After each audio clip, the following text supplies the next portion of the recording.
In January, the government released its new proposed guidelines for alcohol, and for the UK's 40 million drinkers, it was all pretty sobering. There is no such thing as a safe level of alcohol. That's according to new guidelines on alcohol issued by the government.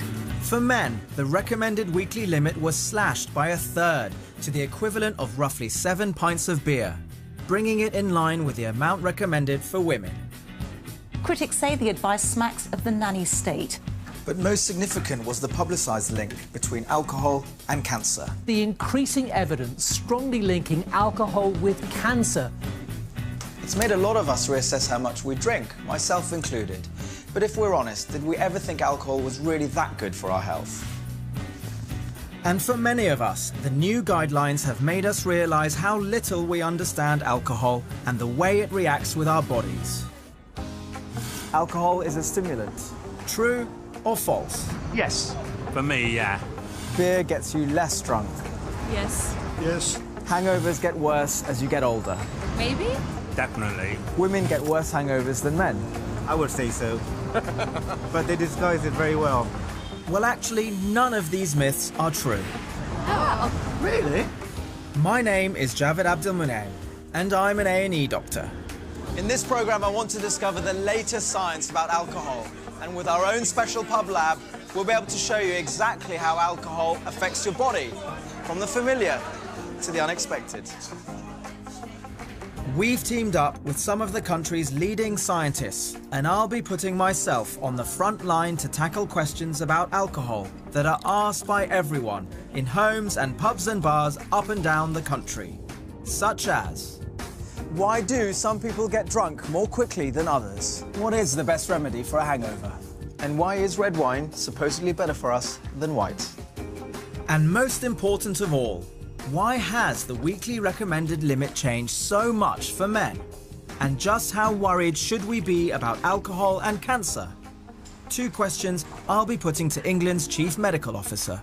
It's not for me to say, you must. It's for me to share the science with the public. I want to find out the truth about alcohol.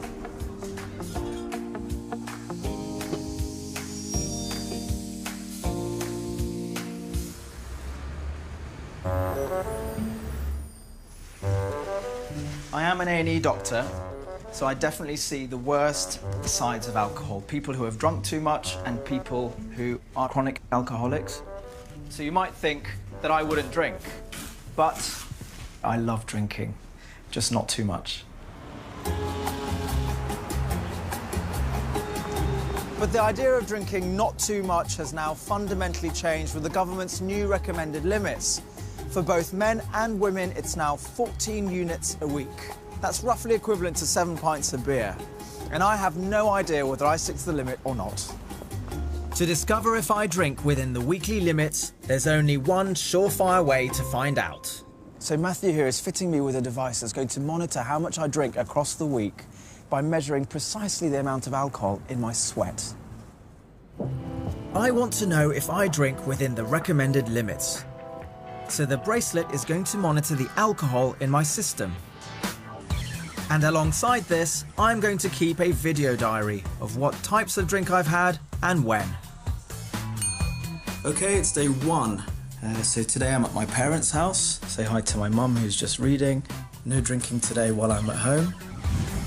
It's Wednesday, and I'm off to Devon to give a rather informal lecture during which I have 1 can of lager. But it doesn't end there. 2 pints of cider at the pub and a quick can to finish the night. On my way to visit my friend in Honiton, and she is the UK's #1 tea drinker. What have you got, Joe? Big tea. No wine at lunch? No wine at lunch. Okay, it's Friday night. I've just got home. I've ended up having 2 ciders and a pint of lager in the pub with my friends.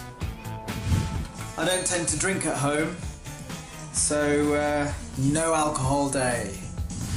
Okay, it's Sunday, I'm on my way to work. I won't finish till 10 PM tonight. Today will be a non-alcohol day. The last night. It's Rosie's birthday and she's in Lebanon. Say hi. Hello. I've had a bottle and a half of wine to drink, and you have just witnessed my week of alcohol. So, did I drink within the 14-unit weekly limit? Oh gosh, that does feel good, you know. Okay. Well, it's not looking promising. Matthew Mitchell is showing me the results.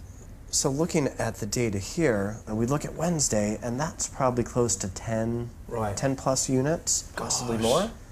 Probably a lesser amount on Friday, maybe 4 to 6 units. Drank 3 drinks. 3 drinks, okay. 3 pints in an hour.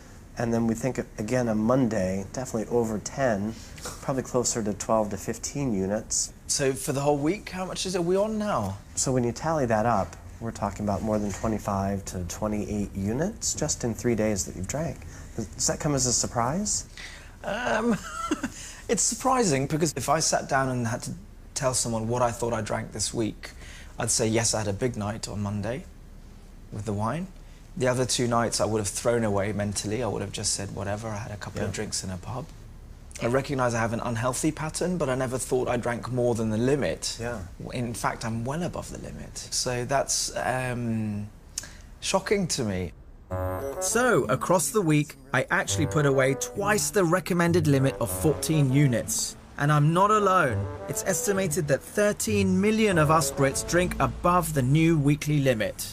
According to the NHS, drinking above the recommended weekly limits automatically puts you at greater risk of developing alcohol-related liver disease. So I'm keen to find out what impact, if any, my drinking has had on my liver. I've come to the Royal Free Hospital in London to meet liver specialist Dr. Gautam Mehta. So let's see how that liver is. Right, this is it. Gautam is going to scan my liver to see if there are any signs of damage. Okay. Nice and relaxed, okay. Bit of cold jelly. The liver scan uses ultrasound to measure the stiffness of my liver. Here, what we want is not a stiff liver, a low number. What's a normal number? Most people who are normal would have a number under 5. Okay. Okay, mine's about 4.5, just so you know. All right, so let's see what we get. Let's have a look. Pop that in.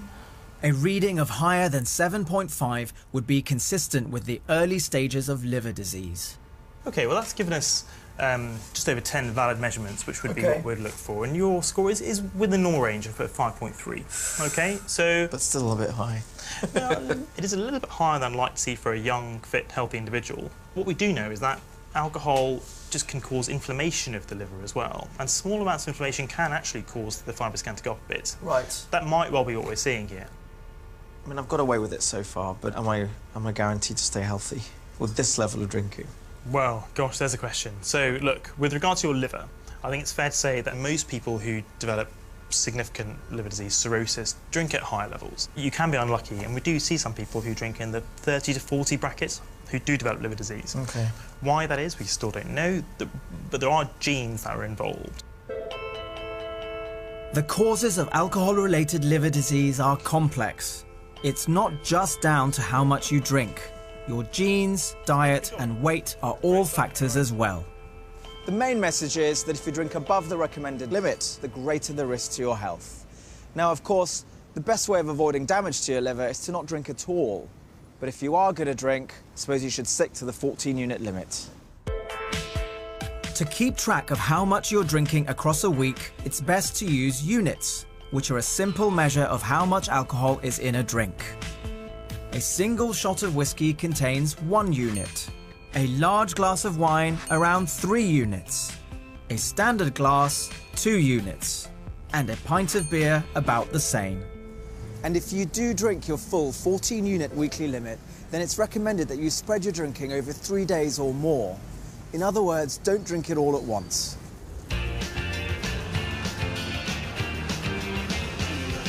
But besides keeping our liver busy, how else does alcohol affect us? We've taken over this pub in northeast London to turn it into a pub lab. A venue to host some special experiments to demonstrate the science of alcohol. And tonight, we've invited the locals to take part. You're actually doing quite well. Remarkably, alcohol affects nearly every system of your body, from your skin to your blood vessels, from your gut to your heart. But here in our pub lab, we're going to look at the effect of alcohol on your brain. To drinkers, a lot of this will come as no surprise. After a few pints, alcohol affects our sense of balance and hand-eye coordination, generally making us more clumsy.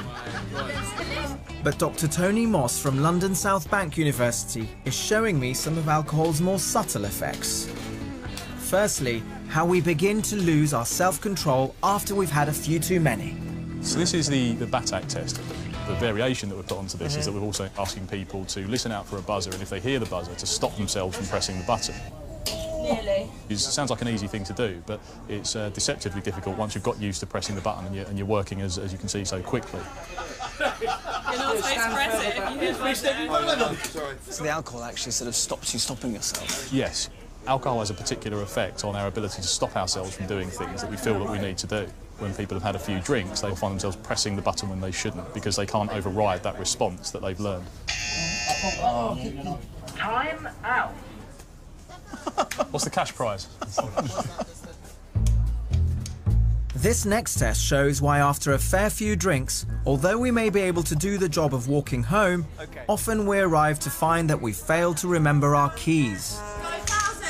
In other words, we can't multitask. 997. To demonstrate this, our volunteer has been asked to do 2 jobs at the same time. 993. Counting backwards in sevens. So she's actually almost totally failing at counting. Whilst at the same time rearranging the series of coloured rings on the wooden pegs. 70. We call this a divided attention task because you're basically trying to do 2 things at once, which is hard at the best of times.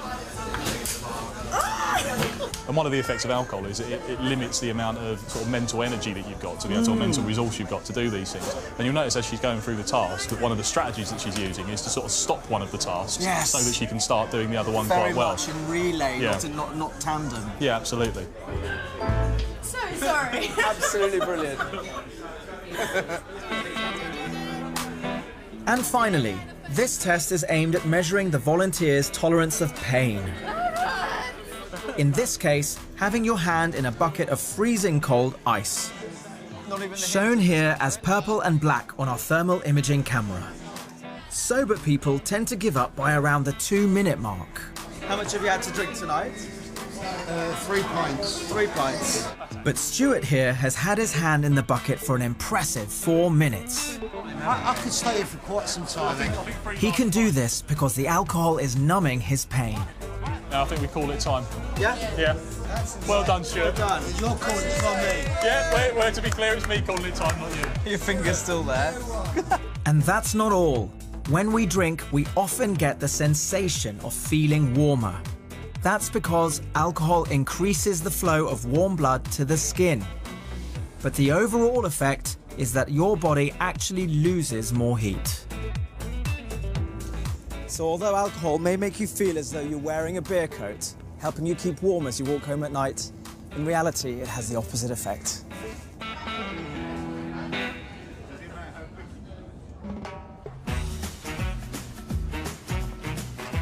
But perhaps one of the most hotly debated topics in the pub is why some people get tipsy very quickly, whilst others seem to be able to drink a lot, apparently without feeling much effect.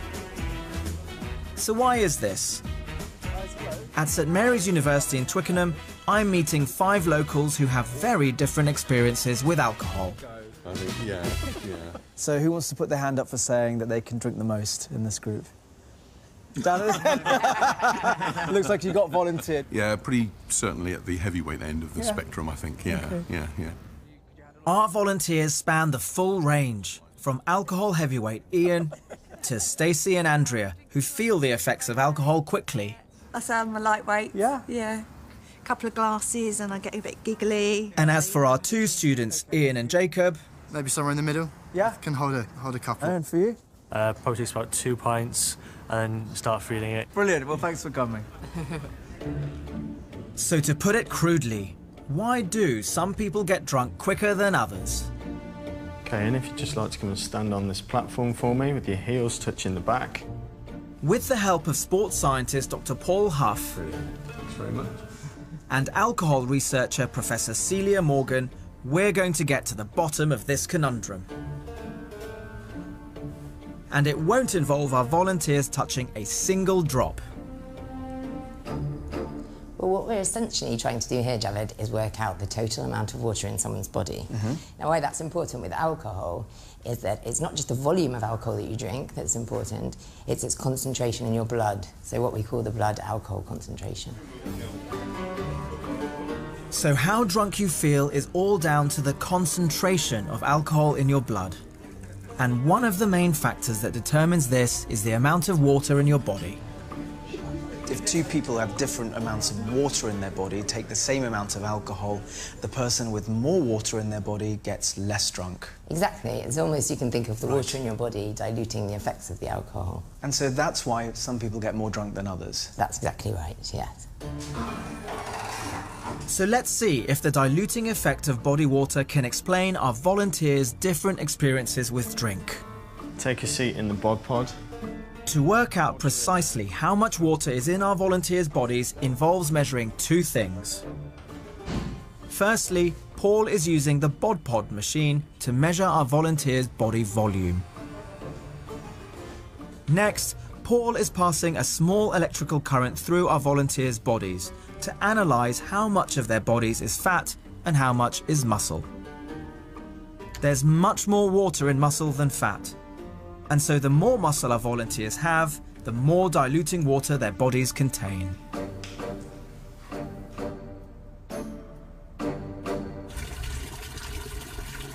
So what are the results? In first and second place are the two Ians, with 66 litres and 51 litres of water in their body. In third place is Jacob, with 46 litres. And in fourth and fifth place are our alcohol lightweights, Andrea with 34 litres and Stacey with 31 litres. Celia has calculated what this means in terms of how our volunteers handle their drink. Laid out on each table are pints of beer that our volunteers might drink on an evening out. And their position on the track represents how drunk the volunteer would feel after drinking them. From sober to tipsy to more and more drunk.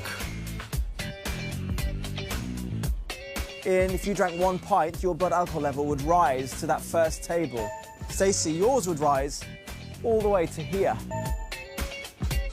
And this shows why alcohol lightweight Stacey gets drunk so much faster than heavyweight Ian. So your size and your body shape really makes a difference. Alcohol dehydrates us, so it's always a good idea to drink plenty of water on your night out to ensure your body water is kept at its normal, healthy level.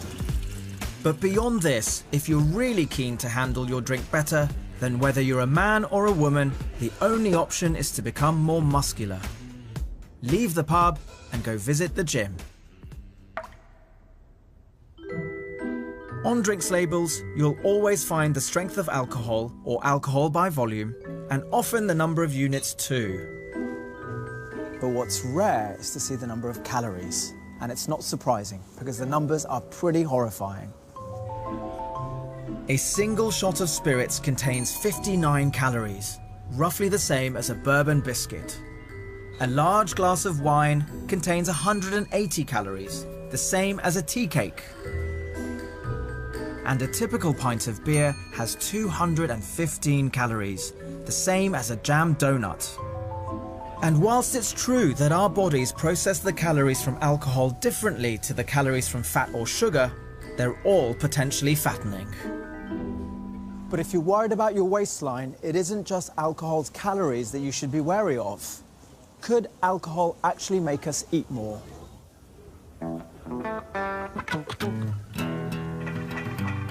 We've returned to the pub lab to do a special demonstration with experimental psychologist Dr. Sam Caton from the University of Sheffield.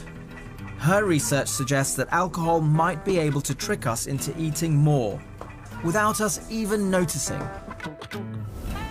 And taking part, drinking beer in the name of science, are two sports teams from Queen Mary University of London.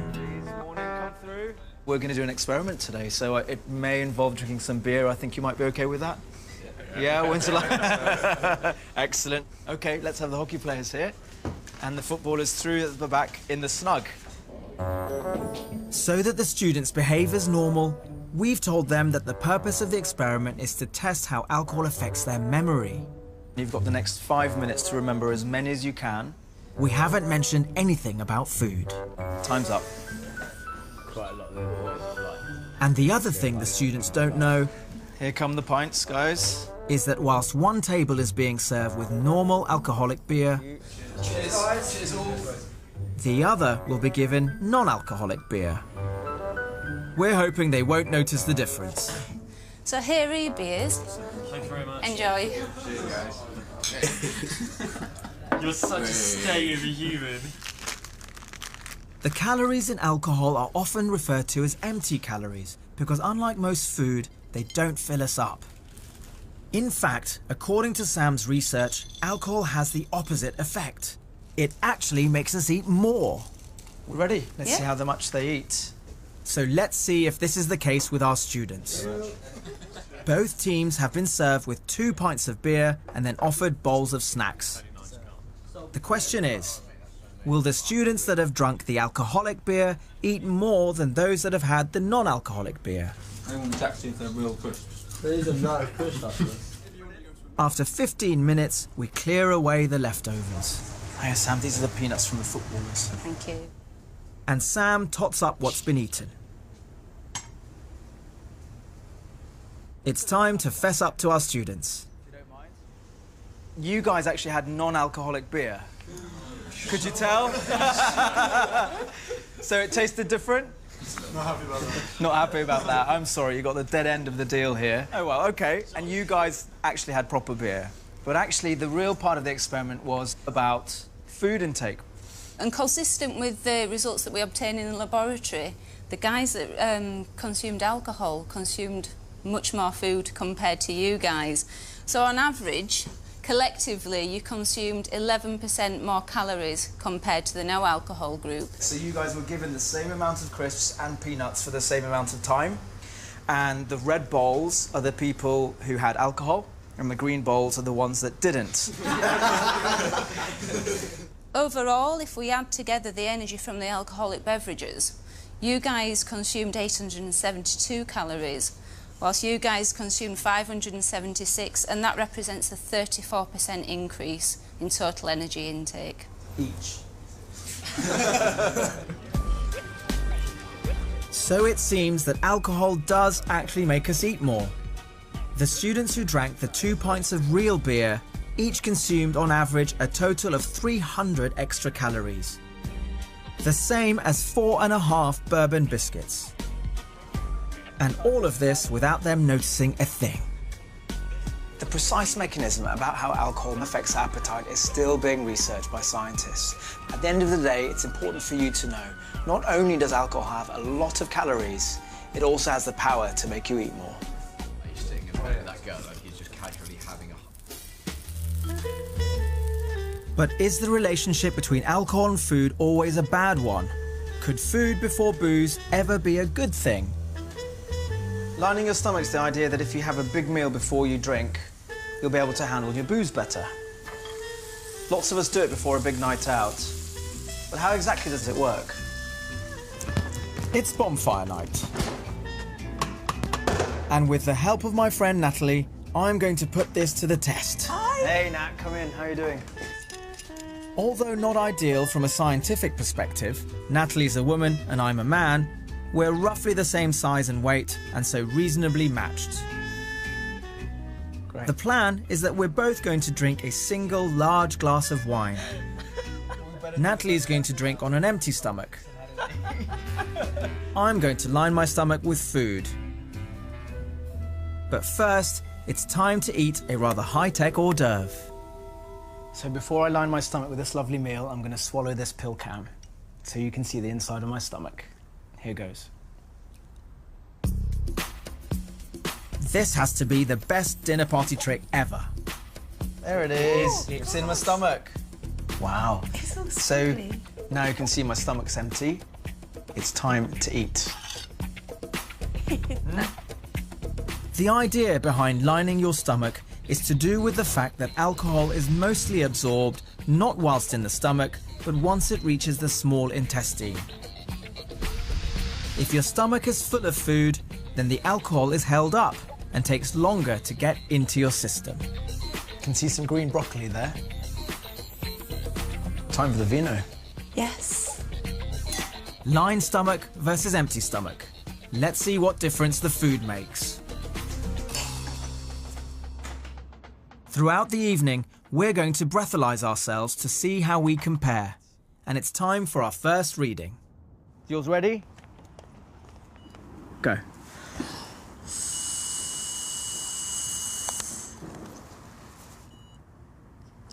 $44 for Nat. 44. 23. Yeah. So already there's a big difference. But will my readings catch up with Natalie's over the next few hours? 32. 15. The lining is working. But of course, there's a second character in the story, and that's the liver. For most people, the liver gets rid of about 1 unit, or the equivalent of 1 single shot of spirits, every hour. 8. And it's the same rate however much you drink. 21. The enzyme in the liver that does the job of processing the alcohol is actually present in small amounts in the lining of the stomach.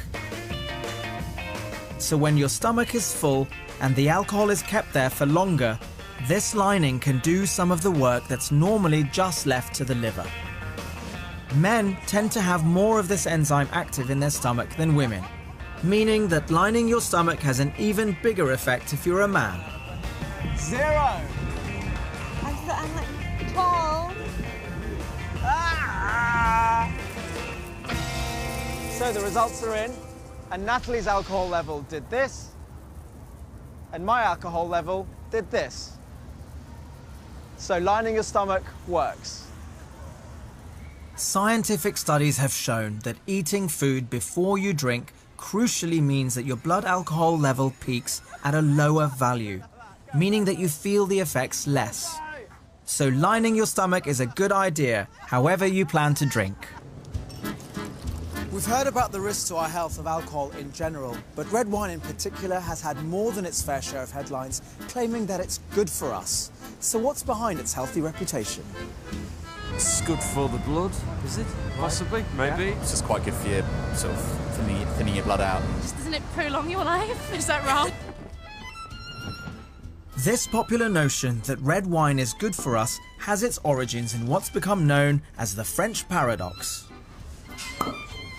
It's the fact that even though the French have a diet rich in saturated fat, their incidence of coronary heart disease is relatively low. In the early 1990s, 2 wine-loving scientists proposed a solution. Might all the red wine that the French drink somehow cancel out the unhealthy aspects of their diet? Or is that just wishful thinking? To get to the bottom of this, I've met up with researcher Dr. Wendy Hall. And she's taking me to her labs at St Thomas's Hospital in London. Right, if you'd like to come through, Javid. Okay. This is our vascular lab. Cool. I'd like to introduce you to Benyu, our vascular specialist. Benyu, hello. Javid. Hi, nice to meet Nice to meet you too. Cool, well I brought the red wine that you asked for. Okay. Wendy and Benyu are going to look at how my blood vessels dilate or expand before and after a single large glass of wine. Because according to research, if red wine is good for our heart, then one of the reasons might just be because it's good for our blood vessels, making them dilate better and having positive effects like reducing blood pressure. Okay, so now you can get up now. Guess, Wendy, now it's time for the wine. Yes. Yeah? Let's go ahead. Cheers. Okay, cheers. The particular compounds in red wine thought to be good for our blood vessels are called polyphenols. Natural chemicals from grape pips and skin that give red wine its colour and taste. That was fast. After drinking the wine, I wait an hour to give it time to take effect. And then Benyu repeats the measurement on my blood vessels. So has the single large glass of red wine made my blood vessels dilate more? Cool, we have results. What did they show? They show that after you drank the wine, there was a large increase in the diameter of your artery in your arm. So this would suggest that if you've got a large vasodilation like that, that it might decrease blood pressure and have beneficial effects on your cardiovascular system. That's a good thing Yes. to happen. You were fully dilated. Okay. So red wine in particular is potentially good for our heart because of the effects from its polyphenols. But which wines contain the most? I'll start with the Rioja. All right. To find out, we're testing 6 classic wines from around the world. 5 red, and just to be sure, 1 white. Okay, that's ready now. The darker the liquid turns when we add Wendy's special reagent, the more polyphenols the wine contains. It's definitely gone dark. Yeah, it's a very dark colour. And to get a precise measurement, Wendy runs the samples through a spectrophotometer machine and ranks the wines according to how much polyphenols they contain. So the wine, as expected, with the lowest polyphenol content was the white wine. In this case, it was a Sauvignon Blanc. Okay. So a standard glass, 175 mils, contains about 60 milligrams of total polyphenols. Okay. And how much did our number 1 have? The wine from Umbria in Italy, from the Sagrantino grape, the final results showed that it had a total polyphenol content of 737 milligrams. Wow, that's huge. So it's about 10 times the amount of polyphenols in this wine Wow. than this That one. wine. So there's some adage in the old saying that a glass of red wine's good for your heart, at least when compared to a white. Well, certainly, if you're going to choose to have a glass of wine with your meal, there may be some added benefits to choosing a red wine compared to the white wine. As a rule of thumb, the darker the wine, the more polyphenols it contains. And this is what our tests showed. A little-known Italian grape scored the highest. In second place, a popular Cabernet Sauvignon. And in last place, the Sauvignon Blanc. But the bad news is that although it may be a good idea to choose wines that are high in polyphenols, on its own, this isn't justification for drinking more. Because polyphenols are also found in lots of other drinks and foods. So what we can see here, we've got a few examples of foods that contain the same amount of total polyphenols as a standard glass of wine, 175 mils. Okay. So, for example, we only need to eat 24 grams of walnuts to consume the same amount of polyphenols as is in the glass of red wine. That's not very much at all, actually. Yeah. Not much dark chocolate either. No, it's 70% cocoa solids, dark chocolate. An apple and a half contains as many polyphenols as is in a glass of red wine. You're giving me too many excuses not to have red wine here. And what about this tea? So 360 mils of tea will contain the same amount of total polyphenols as wine. And we all drink probably, most of us drink more than that every day. In a day? So in principle, you can get all the potential health benefits of polyphenols without consuming alcohol. So would you recommend that we all start drinking red wine? No, what it tells us is that red wine is a good example of a polyphenol-rich food, but if you eat a diet that's varied in fruit and vegetables and nuts and whole grain cereals, you'll be consuming a large variety of polyphenols, and this will be protective against heart disease and stroke.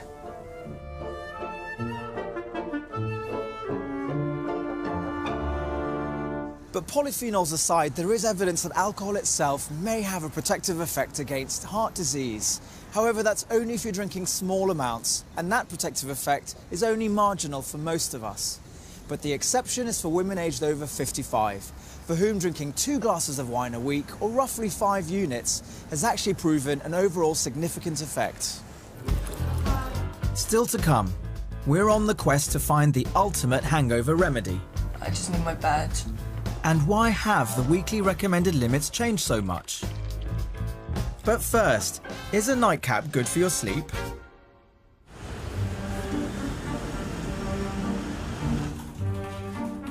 Alcohol has a long history of being used as a sleep aid.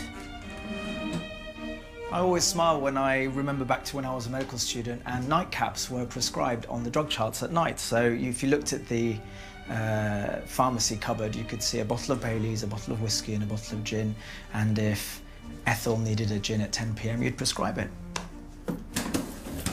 According to one survey, over 5 million Brits use alcohol to help them get to sleep, with men tending to opt for whiskey and women a glass of wine. But is an alcoholic nightcap really such a good idea? To find out, I've come to the University of Surrey's Sleep Research Centre. Here, they research the science of the perfect night's sleep. And what I want to know is whether the alcoholic nightcap is friend or foe. Dirk-Jan? Javid. Hello, how are you doing? Sleep expert Professor Dirk-Jan Dick has agreed to host me at the Sleep Centre this evening. It's not a comfortable, cozy bedroom, you will see. It looks like a safe. He's going to measure my sleep patterns to see what effect alcohol has. Okay, I've brought something to help me. Wow, look at that. Wow, not bad for a whiskey. Okay, we'll put it there then. Great. Dirk-Jan's colleague Giuseppe has the job of getting me ready for bed. Head down for me, thank you. He's fitting me with this colourful set of electrodes that'll measure my brainwaves as I sleep. I feel like I'm having my head plaited or something. Research has shown that alcohol has a big effect on sleep, particularly as we get older, as our sleep generally becomes lighter and more fragile. You may have been able to drink and sleep well when you were young, but by the time you hit 40 or 50, the disruptive effect of alcohol increases quite a bit. Right. And that disruptive effect of alcohol is much stronger in older people than in young people. Ah. We are done. Oh, lovely. Yes. I think you're good for the night. Great. So I'm going to go home now. Thank you very much. And you're going to do some work for us. Yes, that's going to be hard work. And sleep. So, okay, guys. Bye-bye, see you have a tomorrow. good night.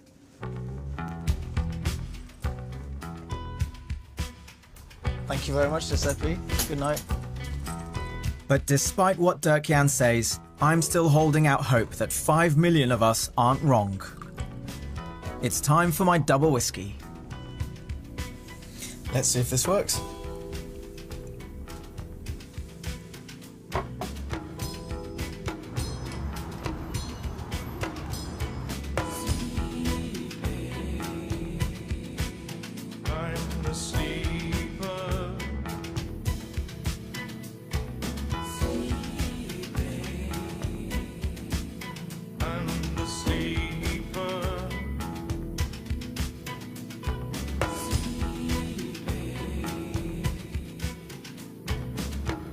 Okay, Javid, time to get up now.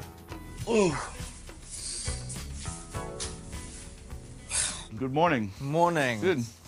How are you then? I'm good, thank you. Okay, well, let's have a look at what the data show, Okay. and then we can tell. The squiggly lines show my brain waves, and from these, Dirk-Jan has been able to work out my sleep patterns for the night.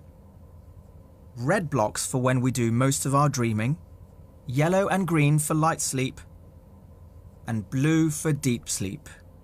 And where it's blank, that's when I was awake. So how well did I actually sleep? So if we start from the beginning, you know, when you are awake and the lights go off, you know, it takes you approximately 10-15 minutes to fall asleep. So, Right. so that's not bad, considering that this is the first time new environment.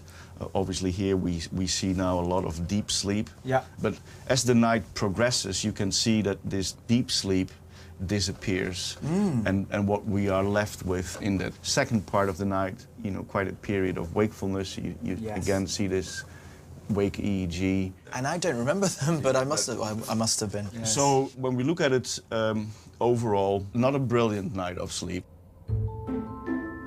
And my poor night's sleep is consistent with what's been shown before in scientific studies that have compared sleep with alcohol versus sleep without.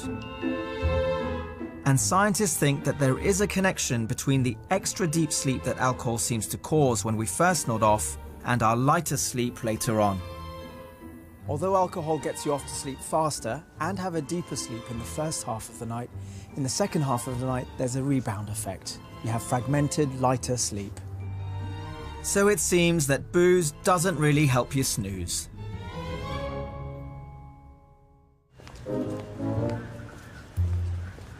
But if you've had a lot to drink, then a bad night's sleep is likely to be the least of your problems. Search the internet for hangover cures and there are literally hundreds of suggestions, from the familiar such as vitamin C, coffee and water, to other things such as Marmite, sauerkraut and even charcoal tablets.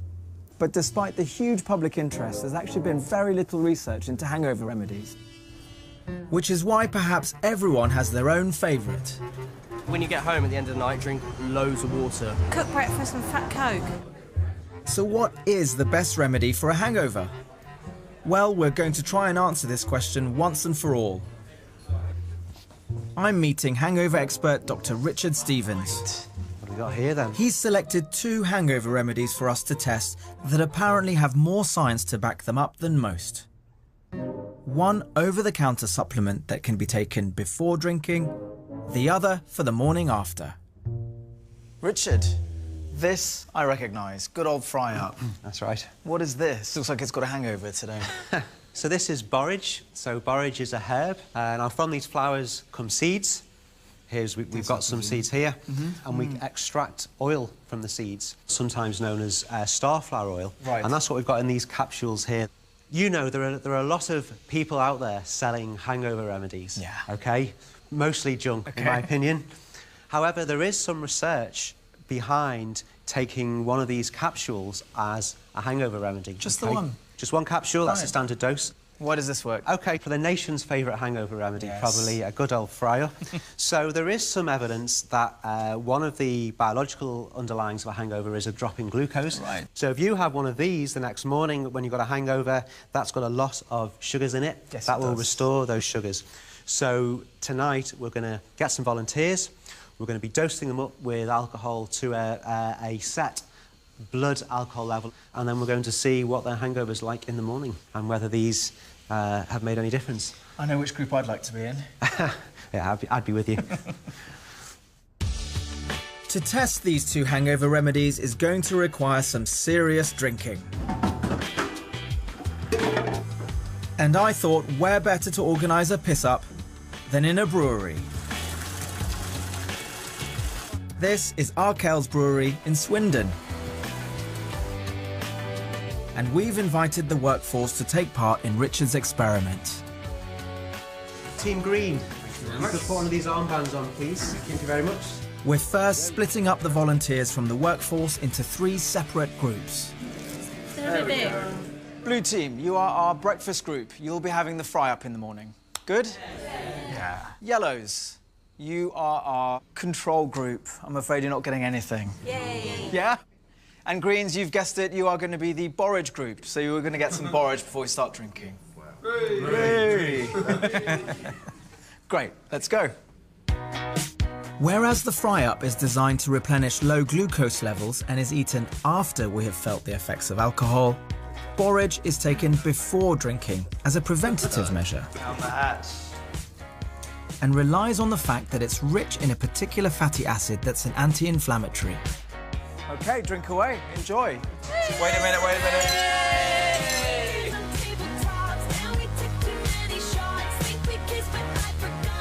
According to research, around 1 in 5 of us have hangover immunity. We don't get hangovers at all. And scientists aren't sure why. OK, time for your breathalyzers. But the average man drinking 9.5 units or shots of spirits, 96. or the average woman drinking 6 units or 6 shots, will probably achieve a blood alcohol level high enough to give them a hangover the next morning. 74. So it's hardly gone up. Hardly gone up. So I can have another double. 104. 104. Perfect. Right where we want you. It's time for some taxis home. Richard, it's the end of the night, and I think we've achieved sort of some good high alcohol levels there, have we? We have. So we were aiming to dose our volunteers to 0.10% blood alcohol. So we gave them specific amounts of alcohol based on their body weight and if they're a man or a woman to achieve that. And we adjust a little bit as we go along. We give them a drink, we breathalyse. Yeah. I think we pretty much got there for everybody and got them pretty much where we wanted them to be. So we're set to have some hangovers in the morning. We should see some hangovers in the morning. It's 7:30 a.m. Our fry-up group have managed to make it to the breakfast table, but as Richard predicted, they're feeling a bit worse for wear. I've got a bit of a headache. Same. I just need my bed. According to scientists, unless you're one of the lucky few, the dreaded hangover affects men and women, old and young, the same. So, has borage, with its alleged preventative qualities, worked any magic? Good morning, how are you? A little bit of a headache. Yeah? Little bit, you know, just not quite right. Knock, knock. Alex. Morning. How are you? Not bad, thanks. What group were you in last night? I was on borage. Yep. There's no magic way of measuring someone's hangover. This questionnaire is the best that scientists have come up with. Headache, yes. Thank you. And after the fry-up group have had their breakfast, they fill in the hangover questionnaire as well. I'm catching up with our expert Richard Stevens to find out the results. Some interesting stuff to share. So what did our demonstration show? Okay, so if we look at the control group, all 6 of them had a hangover. Right. Okay, if we look at the fry-up group, 5 of the 6 had a hangover, 1 said they didn't. In the borage group, 3 had a hangover and 3 didn't. Okay. Cheers. Cheers. Cheers. So in the experiment, none of the volunteers in the control group escaped the hangover. In the fry-up group, after eating their breakfast, just 1 reported not having a hangover. And in the borage group, 3 volunteers felt they had no hangover. A clear winner then, surely? A clear winner. Well, I'm a scientist, so I'm sceptical. But we were replicating a previous study which showed similar, so that's positive. And we know that borage is an anti-inflammatory, and we know that one of the ways that a hangover affects us is by an inflammation response. So, okay, borage may have an effect on that mechanism, but, you know, probably no different to if you felt bad in the morning and popped an ibuprofen, which would have the same effect. So I don't think there's any earth-shattering effects here, but it's been an interesting demonstration. So if borage works in the way that Richard thinks it does, then it's probably still no better than the ibuprofen you might be taking anyway the next day. And it's certainly not 100% effective. So what is it then? Come on, what should we do for our hangovers? If you don't want a hangover, don't drink too much.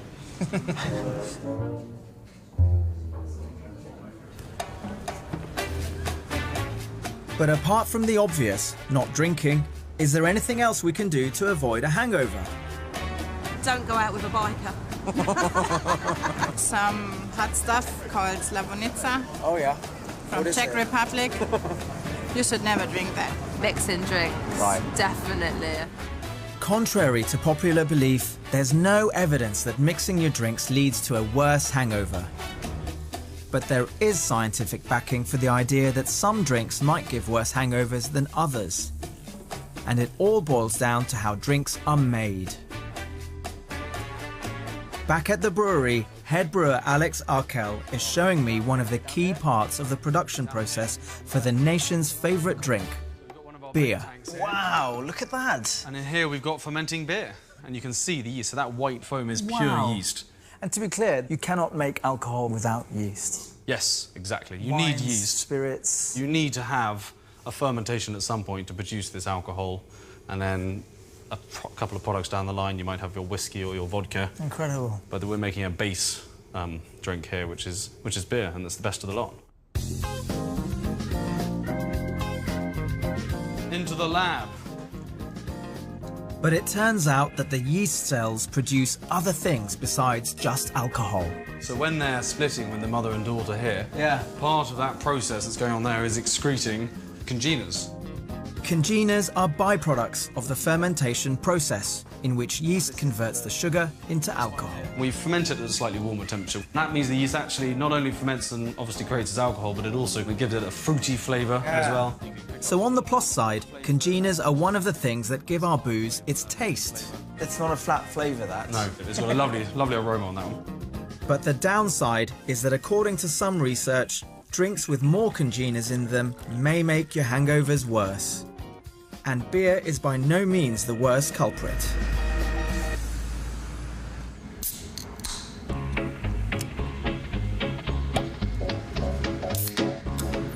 I've come to the labs of Kent Scientific Services, and with the help of chemist John Griffin, we're going to put 10 of the UK's most popular drinks to the test. We're going to analyse each drink for 6 typical congeners.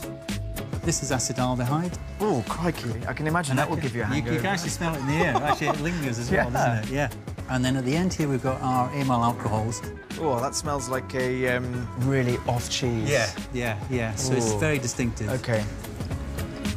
Research suggests that although the main cause of a hangover is the alcohol, drinks that contain higher amounts of congeners may produce more severe hangovers. So which drinks have the most congeners? Some results, John. OK, show me what we have. Yes, at the top end, we have the red-orange ones, where we had the highest level total congeners per unit of alcohol, so per 10 millilitres of pure alcohol. Quite a lot. This is the winner or the loser. Red wine actually came out top, yes. 53, yes. I mean, we've almost got twice as much congeners in the red wine than we have in the ambers. We've got white wine and whiskey, as well as the lager, the stout and the cider. This surprises me, certainly, because I always think about white wine being sort of less toxic than whiskey. So in our tests, brandy and red wine came out worst, with the highest amount of congeners per unit of alcohol. And in the mid-range were white wine, whiskey and lager. And the low-end ones, obviously, are the rums, gins and vodkas. Vodkas and gins have got no congeners in there at all. I knew there was a reason I drank vodka. Well, you know, if you're drinking white spirits, there are no congeners. It probably doesn't mean to say you won't get a hangover because you've still got alcohol, but there are no congeners in there to contribute to it. That's incredible. Would it be fair to say, then, as a rule of thumb, the darker the drink, the more congeners? Yeah, I think the whiskey and the white wine, with the slight anomalies in that, but on the whole, I think the darker the drink, the higher level of the congeners present. So, drink a lighter coloured spirit like vodka? That seems to be what it suggests, yes. Cheers. Cheers. The potential effect from congeners in making your hangover worse is small compared to the alcohol itself. That said, if you're going to drink and you're particularly susceptible to getting hangovers, then it may be a good idea to opt for lighter coloured, lower congener drinks.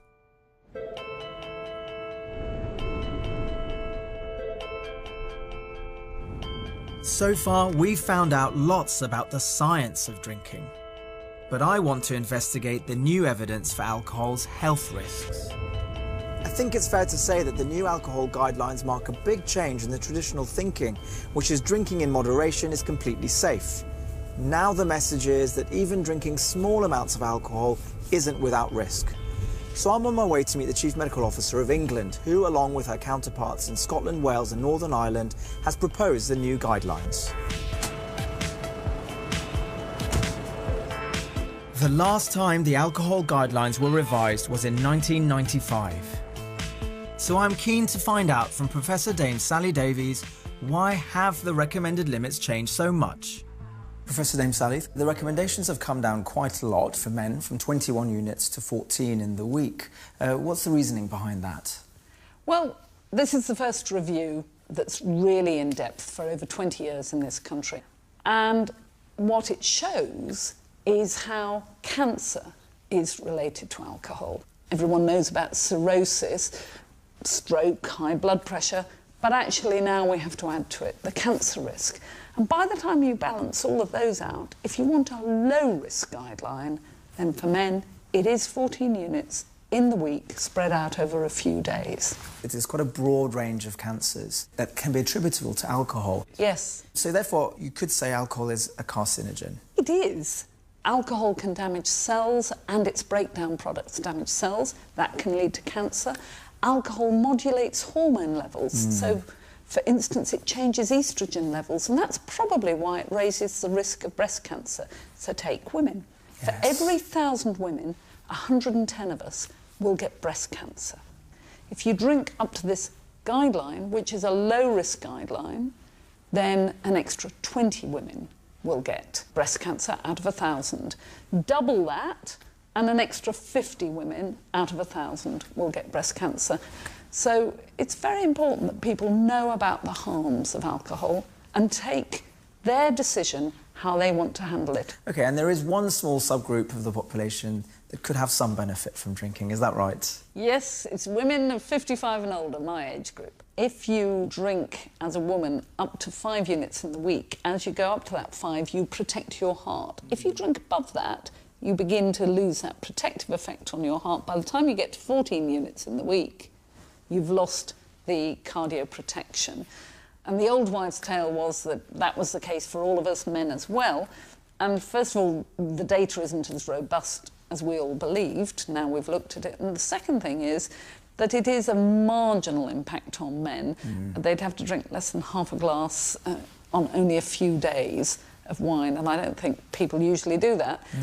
No. And the other harms come in, that if you balance out a low-risk guideline, sorry, it's 14 units spread over a few days in the week for both men and women.